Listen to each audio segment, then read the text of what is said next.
Greetings to you. My name is Brabazon and I'm the Dean of Graduate Research at Flinders University, and welcome to Vlog 51, Microlearning. Now, most of you watching this vlog, you are PhD students, you are research masters students. You believe in education, you believe in teaching, you believe in learning.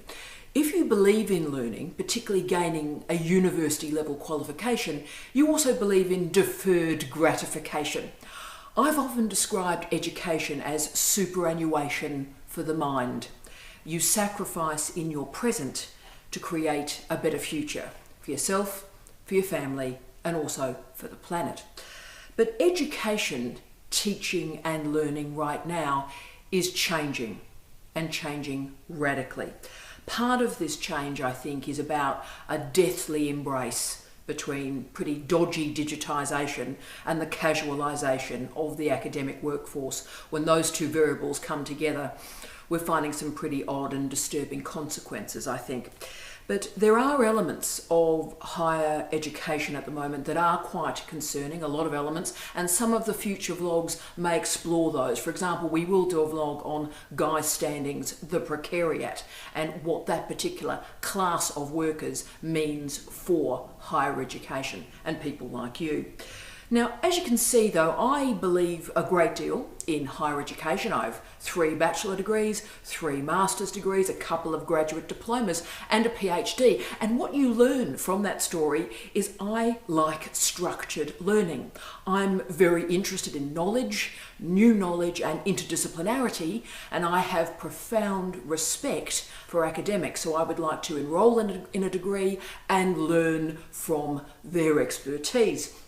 Now, I do a lot of work internationally in the creative industries, the knowledge economy, regional development, and I'm particularly interested in the relationship between food and wine and regional development and music and an array of media, screen and sound-based portfolios. That is of interest to me. So when the phrase gastronomic tourism started to emerge, I thought, that's something I'm very interested in, and a master's degree appeared, a Masters of Gastronomic Tourism. So I enrolled in that master's program, as did hundreds of other scholars from around the world, all paying international fees. So a lot of people were interested. This was a new and emerging area, but I didn't end up graduating with that master's qualification. I took out a graduate diploma. And the reason I took out a graduate diploma was the course was so incredibly poor. The first opportunity I had to take out an exit qualification, I took that opportunity. So what was going wrong with higher education and this more formalised learning structure going into a degree? What was happening here? Well, the first 3 subjects of this Masters of Gastronomic Tourism were incredibly well written, innovative, edgy knowledge, brilliant. They were taught by casualised staff who didn't necessarily know what they were doing and in fact wanted my assignments at the end of the course so they could model that behaviour for the future cohorts of students that would enter the qualification. That's fine, no worries. So the first 3 subjects, okay.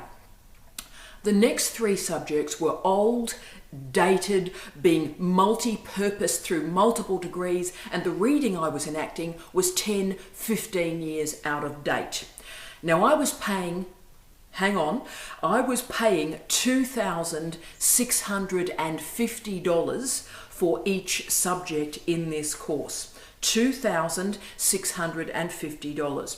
So by the time I was enrolled in the 3rd really dodgy subject at $2,650 a time, I said, thanks for playing, and I'm now going to take an early exit from this degree. Now that's the first time in the entirety of my higher education experience and career that I stopped believing in the value of formal qualifications, and I can't see me ever doing another Australian degree in any form because the experience was so poor.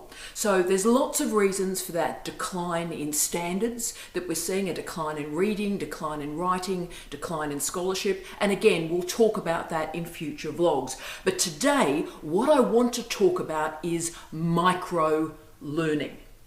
and why non-higher education providers are moving into this market. So you can see what's happening.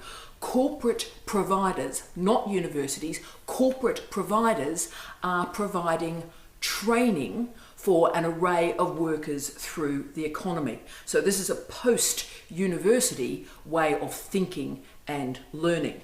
So let's start with some definitions. Right, what is micro-learning? Firstly, microlearning is also termed nano-learning. You'll see both terms being deployed, and there is a literature emerging in and through and around both of these terms, and they are pretty well used interchangeably. It is a mode of teaching and learning that is delivered in intense bursts, 1 hour, 2 hour, 5 hour, 10 hour. It is delivered digitally, and learners are in control of their learning. So you get the material that you want pushed to you rather than you pulling in information as required by a teacher or a university curriculum. You choose what is useful for you and you decide when you're going to engage with those materials. So yes, this is about learning and teaching, but perhaps more so it's about the workforce. And it's about understanding what's happening to the political economy right now. So micro-learning is skill-based, not knowledge-based. It's also post-MOOC. This micro-learning learnt from the experiment, the failures, the problems of MOOCs, and has created a new model that really is beyond what the MOOC was ever able to do. This is a new way of learning. Its effectiveness, though, is somewhat more difficult to determine. So what we're getting from this is micro-learning is about skill development, not knowledge development. What's happening is in the workplace, you need to confirm that you have a skill, and micro-learning can deliver you that skill. So micro-learning is therefore determined by time. It is an engagement with compressed ideas digitally, very small scale learning assessments. So the assessments for it are very, very small. They might be multiple choice. They might be a short reflection on the learning process, but you do get some form of qualification or badging at the conclusion of this micro-learning. It's also aligned and builds on mobile learning. A lot of you out there, hi guys and gals, are working in M-learning, mobile learning. Micro-learning is also part of that suite. So it's got some characteristics. It is brief, it is granular. That means it looks at a very, very small area, tiny area, but in some depth. It has variety with a diverse mode of delivery of content, diverse modes. It also has immediate results, this instant gratification thing. So you work for 2 or 3 hours and then you get a badge or a micro qual at the end of it. And it's also budget friendly. Now this is really important. As higher education becomes very expensive, micro-learning is often geared around a subscription model. So you pay $30, $50, $100 or $150 for a year, and you can do as many of these micro-learning experiences as you like per year under that subscription model. So it's a very different way of thinking about learning. It operates, if you like, as part of what I call accelerated culture or the accelerated academy. Everything's becoming very fast, very quick, and micro-learning is a strategy to connect up very strongly what's happening in higher education and what is happening in the workforce. The bridge between those two paradigms can be micro-learning. But the problems in micro-learning are clear. There's very little research at this point that determines its effectiveness. So yes, people are getting these badges and so forth for learning. Is it actually effective learning? Not so sure yet. Also, the effectiveness of learning in tiny little slices of information and knowledge as we're seeing in micro-learning at the moment, the effectiveness of that is also questionable. So micro-learning is small, it's compact, it has a clear objective, but its efficiency is still under debate. It's best used, I think, when you have very, very clear goals. So you want to learn a piece of software. For example, I did a great one on, I wanted to improve my use of pivot tables. I love pivot tables. I knew I wasn't getting as much out of pivot tables as I needed to. So I did some micro-learning on pivot tables, living the dream. But if you're interested in leadership or coaching or a technique in teaching and learning like the flipped classroom, there is a great micro-learning initiative around the flip. Or if you're interested in how to operate a piece of hardware, some very interesting micro-learning scenarios are emerging. So you need a clear outcome and clear proof that you've had that learning moment. Then micro-learning will help you. So let me give you an example about when this is a good strategy, I think. When you are applying for jobs, for posts, both inside and outside the university sector, we have a clear series of criteria by which we are assessing you. And we need to see that you are fulfilling that list of expectations we have of you as a future worker. Now, one of the great and quick ways to fulfill one of those areas that you may not have is to do a short, sharp micro-learning burst on one of those key terms for a job application. It can be done quickly, it can be done in 2 hours, you've got the badge and you can confirm that you've got that expertise for a prospective employer. I think that is a good strategy. So micro-learning has one learning outcome and a certification that you've achieved that at the end. Now, where this starts to become important is when we talk about LinkedIn. I saw a fascinating study this last week that 97% of employers in the public and private sphere are looking at a LinkedIn profile when they're shortlisting. So avoiding LinkedIn is really not an option for anybody trying to attain work. And micro-learning badges, a record of this learning, exists directly on LinkedIn. So micro-learning is video-based, often dovetailed with YouTube for different providers, and is reasonably good quality, I think. So micro-learning, short, easy, you can fit it into your lifestyle. You can do it at 3 a.m. in the morning, you can do it at 10 o'clock at night. It fits in with your needs. Micro-learning has a home, a place where you can have a look at what this type of scenario looks like and how it is executed. And that home is on LinkedIn. What happened was there's been a major provider of micro-learning, if you will, training for private and public providers for a long time. And this provider was known as lynda.com, Lynda with a Y, lynda.com. And so lynda.com for nearly 2 decades has allowed private sphere, public sphere, universities to engage in skill-based development, competency-based training in the 90s, for those of you that remember that movement. And some universities directly partnered with LinkedIn.com. So the University of the Highlands and the Islands, for example, wonderful, fascinating university, didn't really offer institutionally based professional development. They simply bought it in from lynda.com.